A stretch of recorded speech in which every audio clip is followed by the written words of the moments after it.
अगर ये कहानी आपको पसंद आए तो प्लीज़ मेरे चैनल को सब्सक्राइब कीजिए, लाइक कीजिए, कमेंट कीजिए। मम्मी आप हमारे साथ बेंगलोर चलो, पापा थे तो अलग बात थी, अब आप अकेले यहाँ गांव में कैसे रहेंगी? बेटे अनिल ने कहा तो मैं असमंजस में पड़ गई।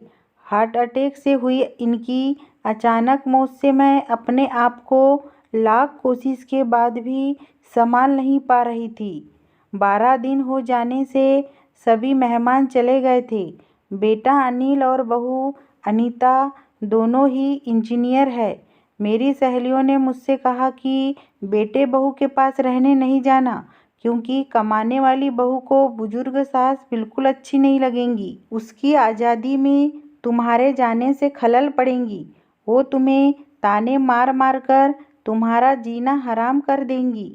वैसे भी भाई साहब ने जीते जी ही पूरी संपत्ति बेटे के नाम कर दी थी। ऐसे में तो पूरी संभावना है कि बेटा बहू यहाँ का मकान बेचकर माल तो सब ले लेंगे और तुम्हें पाई पाई के लिए तरसा देंगी। लेकिन बेटे बहू के साथ जाना मेरी मजबूरी भी थी। 60 की उम्र में अपने घुटनों के दर्द के कारण मैं अपनी किराना दुकान चलाने में असमर्थ थी। 12 दिन के कार्यक्रम का पूरा खर्चा बेटे ने ही किया, लेकिन छोटे मोटे खर्चे के लिए बेटे के आगे हाथ फैलाना मुझे ठीक नहीं लगा और जो थोड़े बहुत पैसे हमने जमा करके रखे थे वे खर्च हो गए। अब हालत ये थी कि मेरे पास 100 रुपये भी नहीं थे। असमंजस में मैं अनिल को कोई जवाब नहीं दे पाई। इतने में अनीता ने कहा, मम्मी जी बताइए कि कौन कौन सी साड़ियाँ रखनी है, मैं आपकी सूटकेस पैक कर देती हूँ। अनीता के ऐसा कहने पर मैं कुछ बोल नहीं पाई और चुपचाप इन लोगों के साथ बेंगलोर आ गई। अनिल और अनीता दोनों ही मेरा पूरा पूरा ख्याल रखते थे। सभी साथ ही में खाना खाते। अनीता मेरे पसंद के हिसाब से खाना बना देती। दोनों की यही कोशिश रहती कि मुझे इनकी याद न सताए, मैं खुश रहूं। 8 साल का पोता चिंटू तो दादी माँ कहकर मेरे आगे पीछे घूमते रहता। मैं कोई भी चीज़ के लिए बोलती तो वो चीज़ मुझे बराबर लाकर दे देते। ये सब देखकर मेरे मन को बहुत शांति मिल रही थी। मैं सोचने लगी कि लोग बेवजह ही आजकल के बच्चों को बदनाम करते हैं कि वे लोग बुजुर्ग माँ बाप की कदर नहीं करते। खासकर यदि बहू कमाने वाली हो तो वो सास को नौकरानी ही समझने लगती है। अनीता भी तो कमाती है, लेकिन कितने अच्छे से घर और दफ्तर दोनों संभालती है, कभी कोई ताना नहीं मारती।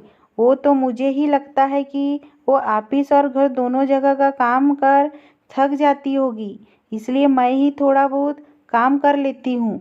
लेकिन बेटा बहू दोनों ने कभी भी मुझे किसी काम के लिए नहीं कहा। 1 महीना कैसे बीत गया पता ही नहीं चला। आज सबने बाहर घूमने का कार्यक्रम बनाया। मॉल में घूमते घूमते अनिल और अनीता एक दुकान से कुछ खरीदी करने लगे। मैं और चिंटू थोड़ा आगे निकल गए। आइसक्रीम की दुकान पर चिंटू ने कहा, दादी माँ मुझे आइसक्रीम खानी है। मेरे ऊपर तो मानो बिजली गिर गई, क्योंकि मेरे पास तो पैसे थे ही नहीं। इतने दिनों में पैसों की कोई ज़रूरत महसूस भी नहीं हुई थी। अब क्या करूं? मेरा उतरा हुआ चेहरा देखकर चिंटू ने फिर कहा, दादी माँ प्लीज़ ले दीजिए ना। सॉरी बेटा, मैं अपना पर्स घर में ही भूल गई। मेरे ऐसा कहने पर चिंटू ने मेरी तरफ कुछ अजीब नज़रों से देखा। उसे लगा कि आइसक्रीम न दिलाना पड़े, इसलिए मैं बहाना मार रही हूँ। लेकिन मैं कर भी क्या सकती थी? मुझे अपनी बेबसी पर रोना आने लगा। मैं कैसी दादी हूँ कि अपने पोते को आइसक्रीम भी नहीं दिला सकती? इनके जाने के बाद पहली बार मैं अपने आप को बहुत ही असहाय महसूस कर रही थी। हमने बाहर डिनर किया। अनीता ने मेरे पसंद की काजू करी ऑर्डर की थी, लेकिन मुझे उसमें भी स्वाद नहीं आ रहा था।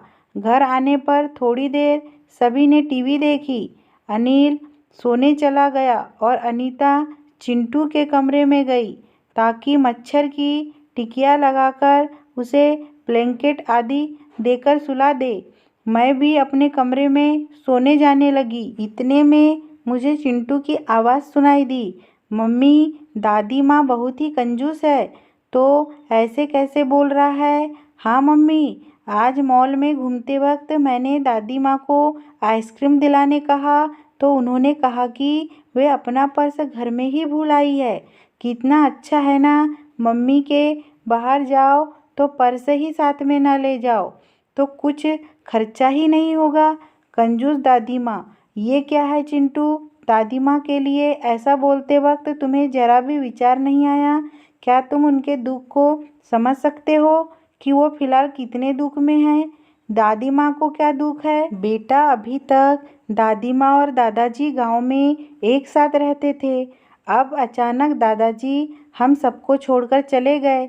जिस व्यक्ति के साथ हम 24 घंटे रहते हैं, साथ में उठते हैं, बैठते हैं, साथ में खाना खाते हैं, अपना दुख सुख शेयर करते हैं, वो ही व्यक्ति अचानक हमसे बहुत दूर चला जाता है तो कितना दुख होता है ये अभी तुम नहीं समझ सकते।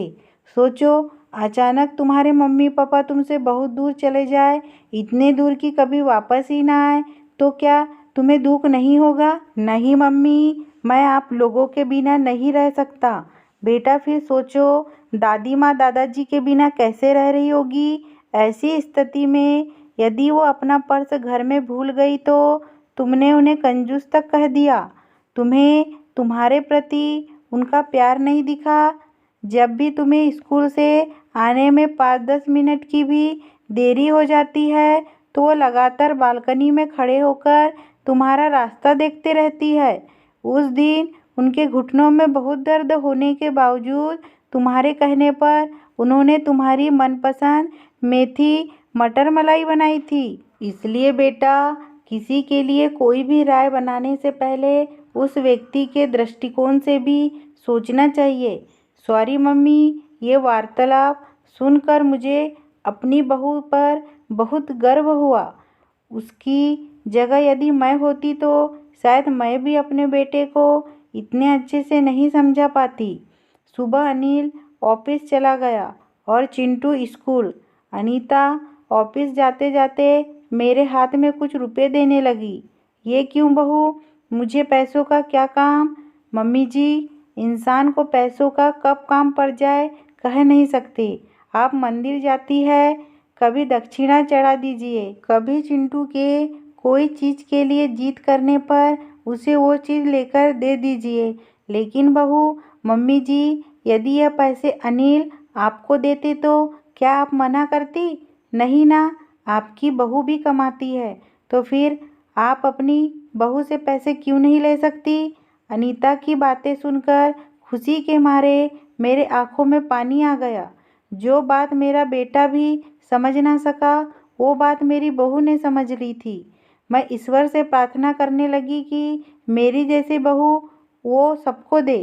लोग बेवजह ही कुछ कमाने वाली बहुओं के दुर्व्यवहार को देखकर सभी कमाने वाली बहुओं पर लांछन लगाते हैं कि वे तुनक मिजाज और घमंडी होती है, सास ससुर उनको बिल्कुल अच्छे नहीं लगते आदि।